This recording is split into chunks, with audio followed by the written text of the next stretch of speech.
예, 실패해도 계속 가라라는 제목으로 하나님 말씀 증거하도록 하겠습니다. 우리 인생을 살다 보면은 거대한 벽에 부딪히게 됐다라고 느낄 때가 있다라는 것입니다. 그래서 답답하고 갈 곳이 없다, 이렇게 막막할 때가 있다는 것입니다. 이 벽이라는 게 뭡니까? 뭐 내가 연약하다라고 느낄 때도 있고, 또 풀 수 없는 문제에 부딪힐 때도 있고, 또 실망스러운 그 일들이 계속 연속이 될 때가 있습니다. 또 누르는 짐들이 너무 거대할 때, 그때 벽을 느낍니다. 모든 인간이 거대한 벽 앞에 서 있는 인간이다, 이렇게 말할 수 있다라는 것입니다. 제가 작품 하나를 소개하겠는데, 소설이 있는데요, 벽의 문이라는 작품이 있습니다. The Door in the Wall이라는 작품이 있는데, 뭐 내용 설명은 이런 거예요. 중세 기사의 아들이 있었는데, 로빈이라는 아들이 있습니다. 주인공이에요.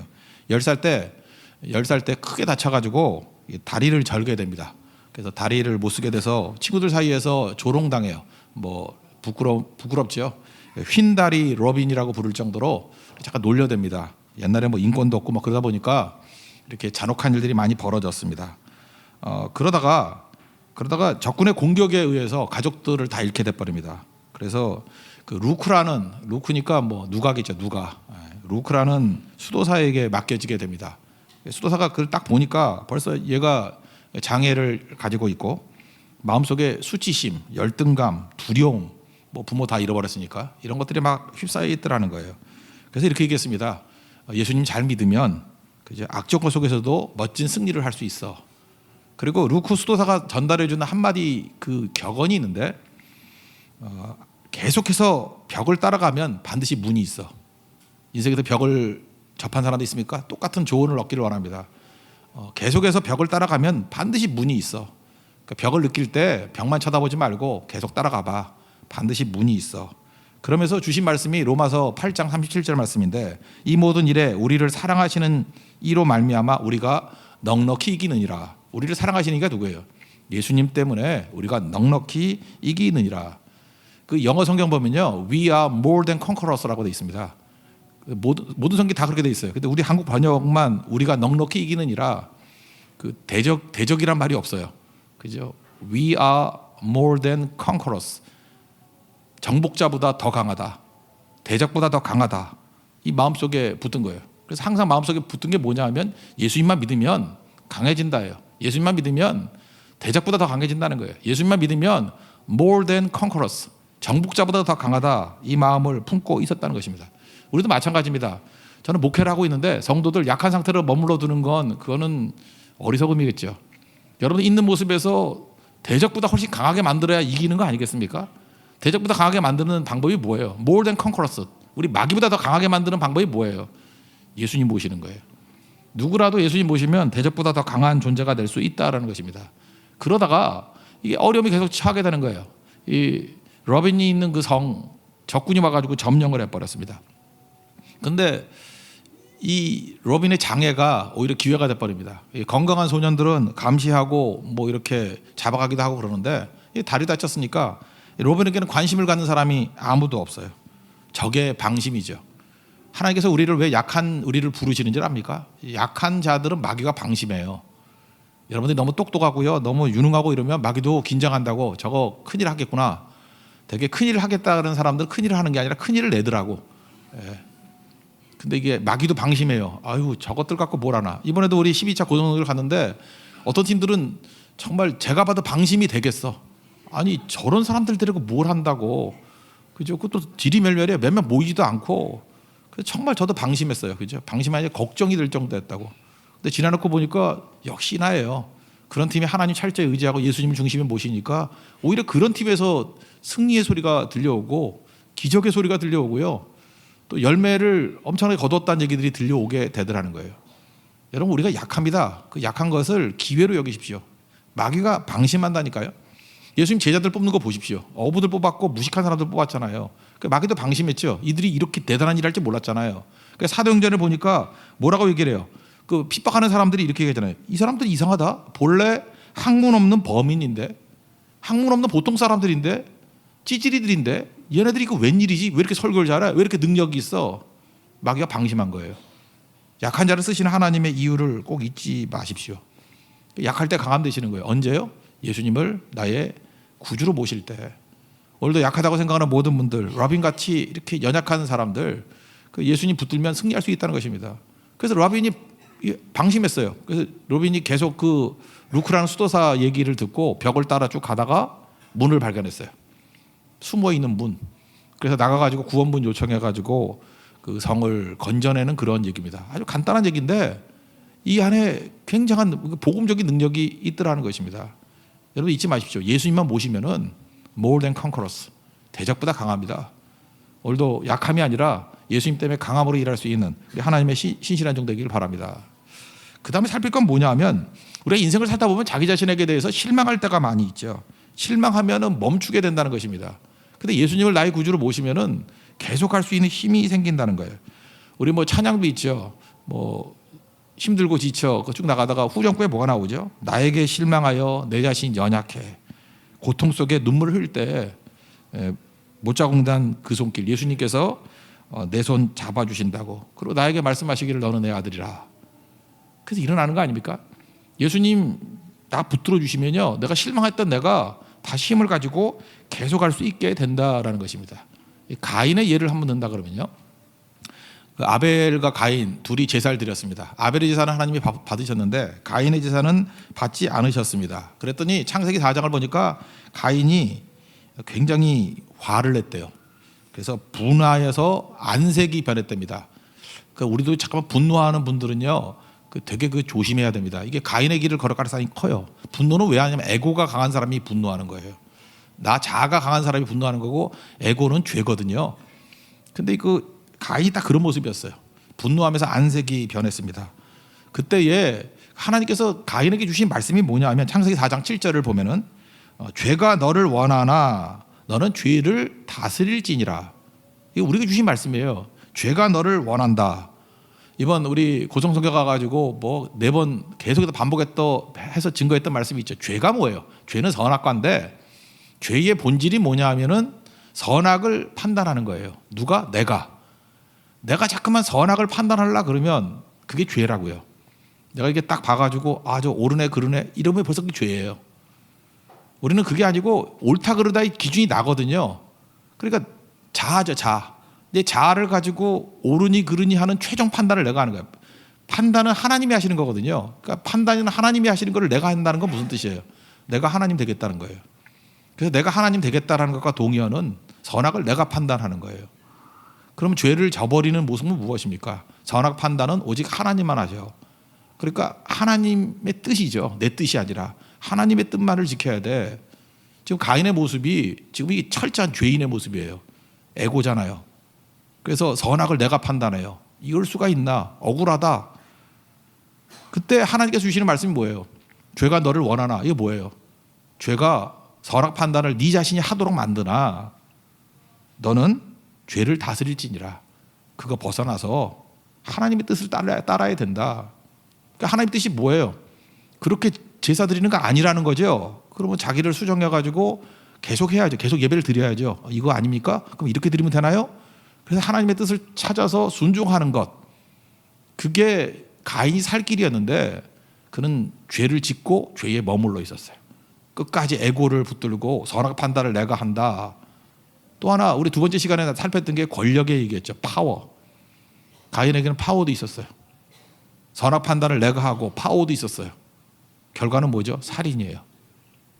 하나님께서 우리에게 선악 판단을 하는 자아가 살아있을 때는 그래도 은혜가 뭐냐면 힘을 빼는 거예요.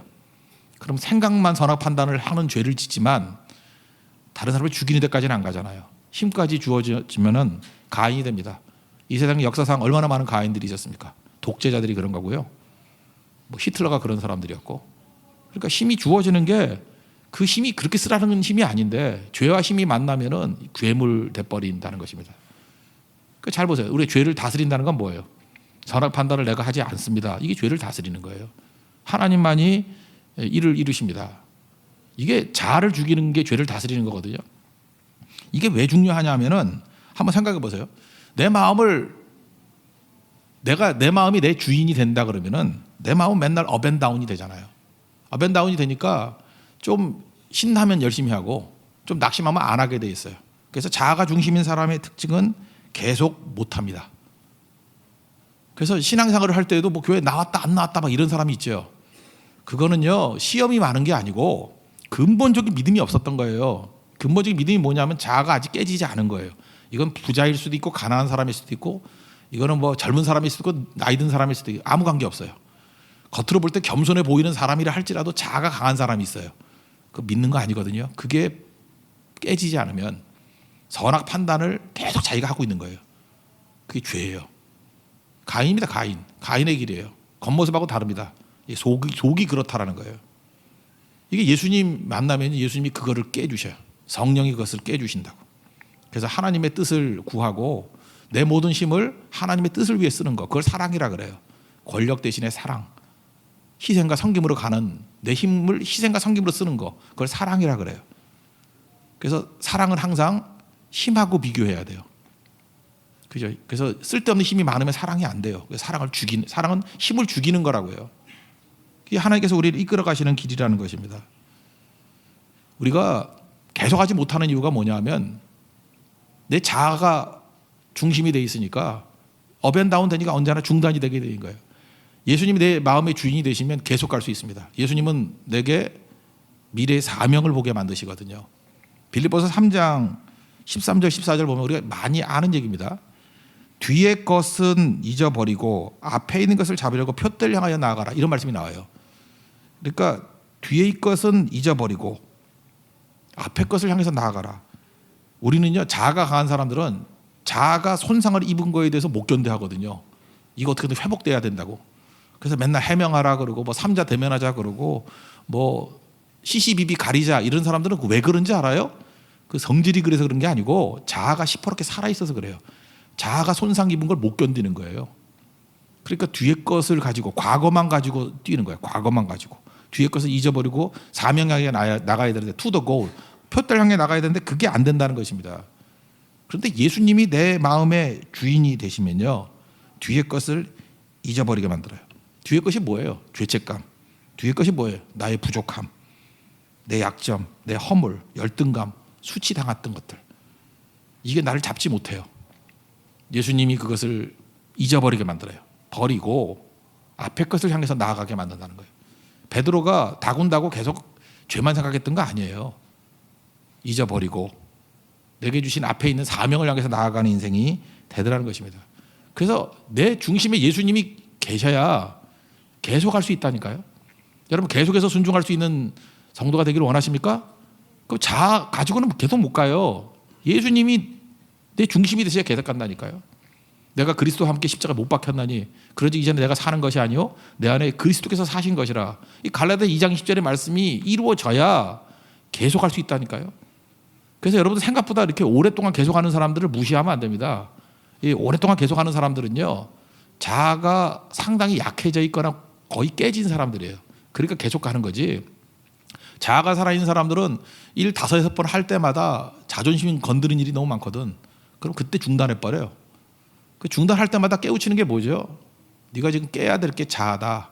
선악 판단하는 그 자아가 그게 죄인데 그게 깨지지 않으면 안 된다라는 것을 우리에게 각성시키는 것입니다. 그 미국의 그 재즈 가수 중에 전설적인 재즈 가수가 있습니다. 여자분인데 엘라 피츠제럴드라는 분이 있어요. 엘라 피츠제럴드.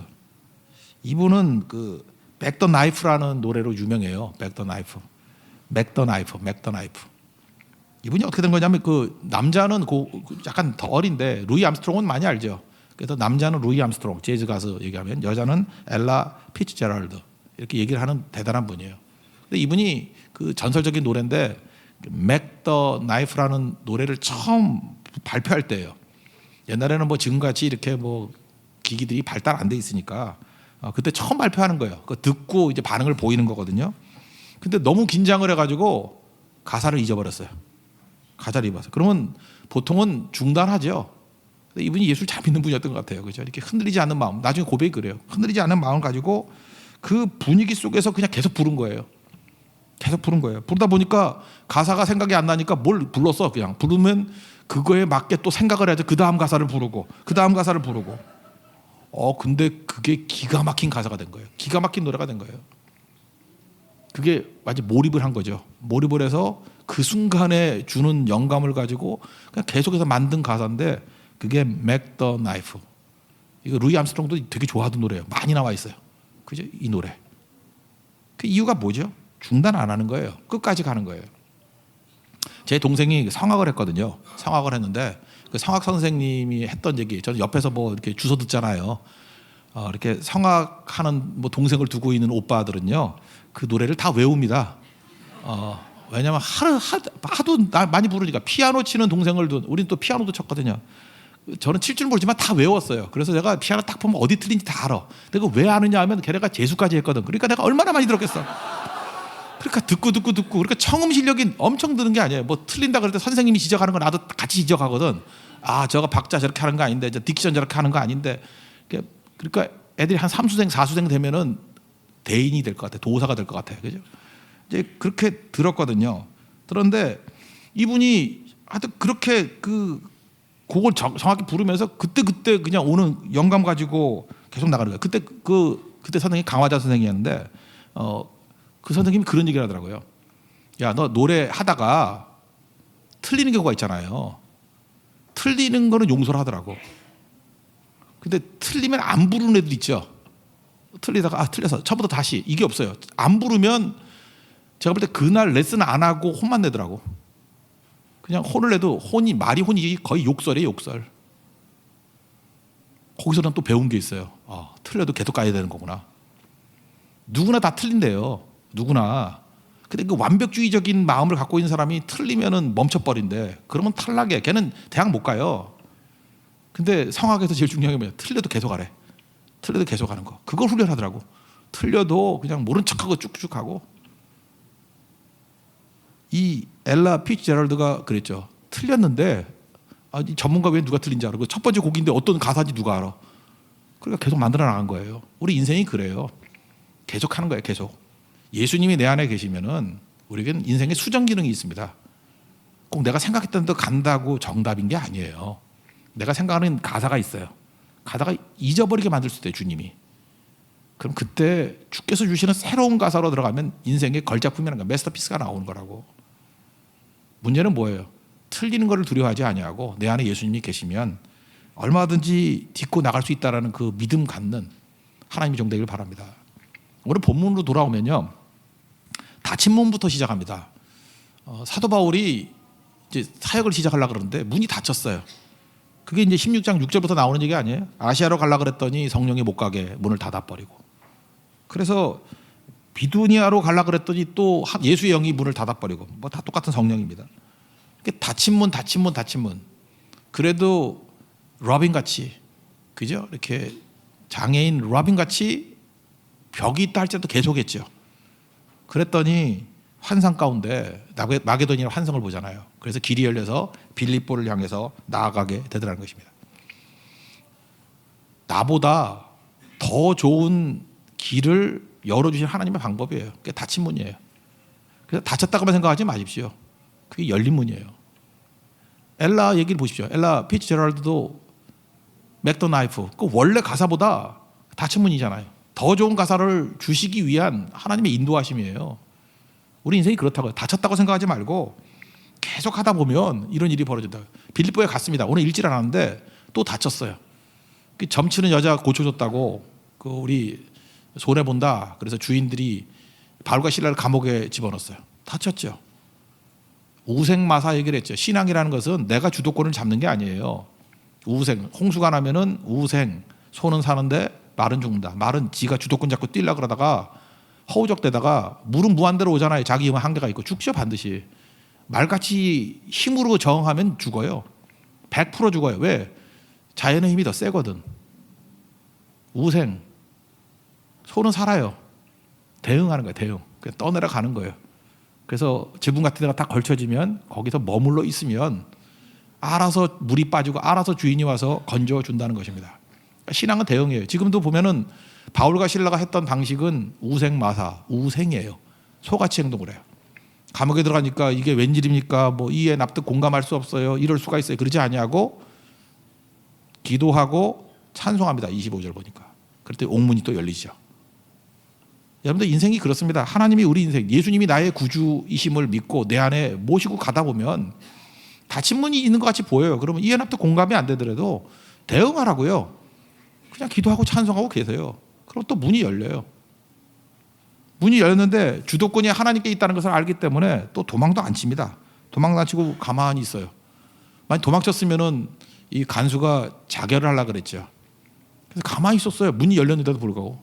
가만히 있었더니 이 간수가 도망친 줄 알고 자결하려고 그랬더니 뭐라고 얘기해요? 야, 몸에 손대지 말라. 우리 여기 있어. 죽지 마.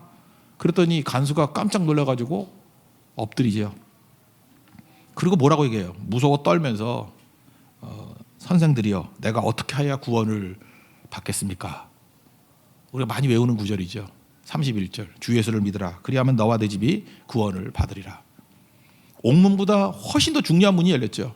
전도의 문이 열리게 됐다라는 거예요. 나중에 보니까 상관이 풀어주라 그랬어요. 그러니까 이 간수도 죽었으면 얼마나 억울했겠어. 죽을 일도 아닌 건데, 그죠?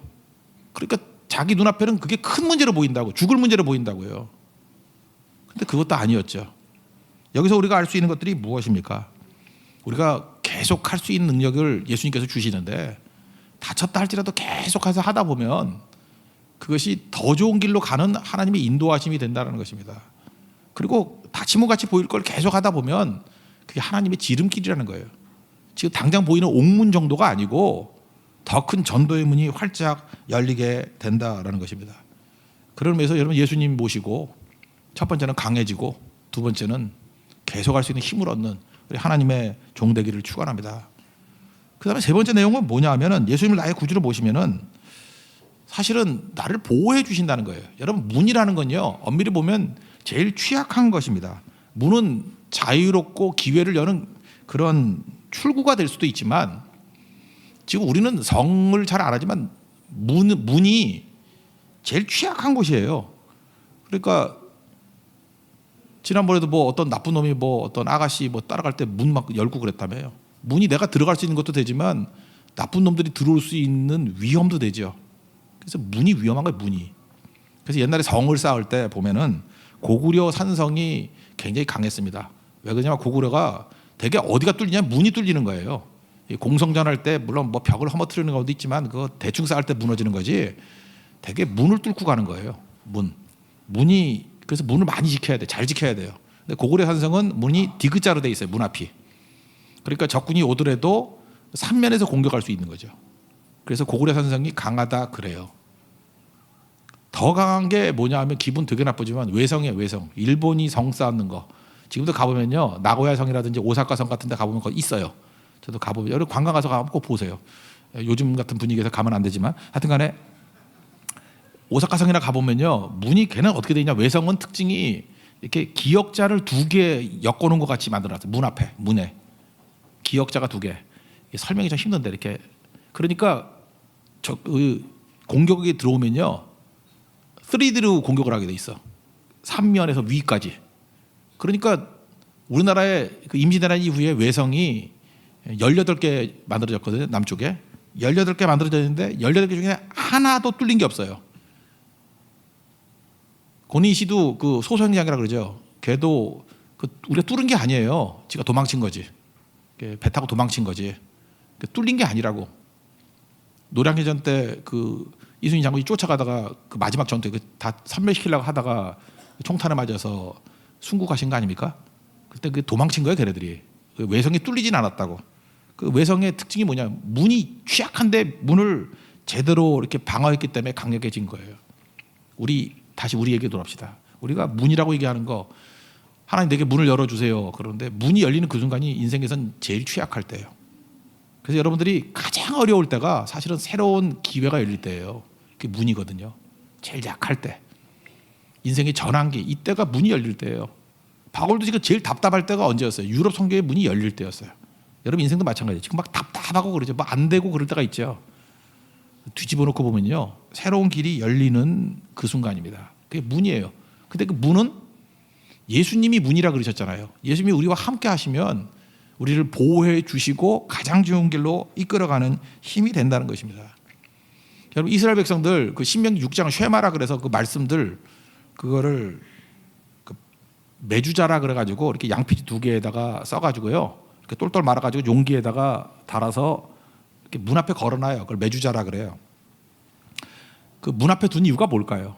문이 약하거든요.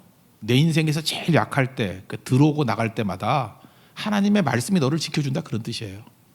그러니까 여러분 인생에 취약한 순간에 말씀 붙드십시오. 그 말씀이 나를 지켜주는 거예요.